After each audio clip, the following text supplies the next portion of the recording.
आजच्या दिवसाची सुरुवात झाली सकाळी 6 वाजेला. सूर्यदेवतेला नमस्कार केले, 6 सूर्यनमस्कार घातले आणि मग मी लागली माझ्या रोजच्या कामांना. पण आज मी काहीतरी केलं होतं नवीन. आणि ते काय हे तुम्हीच बघा. भात आणि उकळलेला बटाटा मिक्स करून मी त्याच्या अशा ह्या चकल्या किंवा कुरकुरे किंवा जे म्हणता येईल ते बनवलं होतं. मी माझ्या नावाचं, माझ्या अहोंच्या नावाचं आणि माझ्या बाळाच्या नावाचं असे काही आकार बनवलेले होते किंवा असे लांब लांब कुरकुरे बनवलेले होते. आणि ते वाळल्यानंतर जेव्हा आम्ही तळून बघितले, खरंच त्याची टेस्ट खूप जास्त छान होती. याची रेसिपी जर तुम्हाला हवी असेल तर मला कमेंटमध्ये नक्की सांगाल. आणि जेव्हा मी हे सगळं वाळवण्यासाठी गॅलरीत गेली तेव्हा मला हे चित्र दिसलं. आणि आम्ही जेव्हा बघितलं की या मुली प्रॅक्टिससाठी नागोबा टेकडीवर जात आहेत. त्याचं काय, आमच्या घराजवळ एक अकॅडमी आहे, त्यात त्या पोलीस भरतीचे मुलं मुली असतात, त्या अशा प्रॅक्टिससाठी तिथं जात होत्या.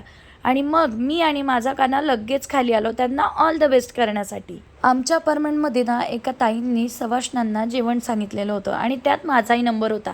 बघा, त्यांच्या घरात देवीची किती सुंदर मूर्ती होती आणि आम्ही सगळ्याजणी त्यांच्याकडे अशा जेवणासाठी गेलेलो होतो. त्यांनी आम्हाला छान जेवू घातलं, आमची ओटी भरली आणि खरंच त्यांच्यावर साक्षात अन्नपूर्णेचाच हात आहे. कारण त्यांच्या जेवणाला इतकी चव आहे की मी शब्दात व्यक्तच करू शकत नाही. ते म्हणतात ना, जेव्हा आपण मनापासून देवासाठी काहीतरी करतो तेव्हा देव आपल्याला कुठे ना कुठे काही ना काही साक्षात्कार नक्कीच दाखवतो. आणि तसंच इथे झालं.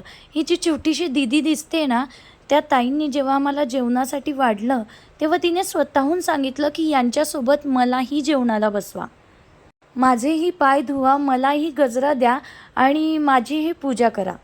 आम्हाला सगळ्यांना तर खूप जास्त आश्चर्य वाटलं. कारण खरी निरागसता आणि खरं देवीचं रूप तर हिच्यामध्ये आहे. आणि ही छोटीशी परी तर इतकी गोड होती, इतकी ती तिथे बडबड बडबड करत होती आणि सगळ्यांना हसवत होती. मला तर ती खूप जास्त आवडली होती. तिच्या मम्मीची परमिशन घेतली आणि मग मी तिचे व्हिडिओ फोटोज काढले. आजच्या व्हिडिओमध्ये एवढंच मंडळी. सध्या तब्येत खराब असल्यामुळे माझा आवाजही खराब आहे आणि त्यामुळे मी व्हिडिओ बनवत नाही आहे.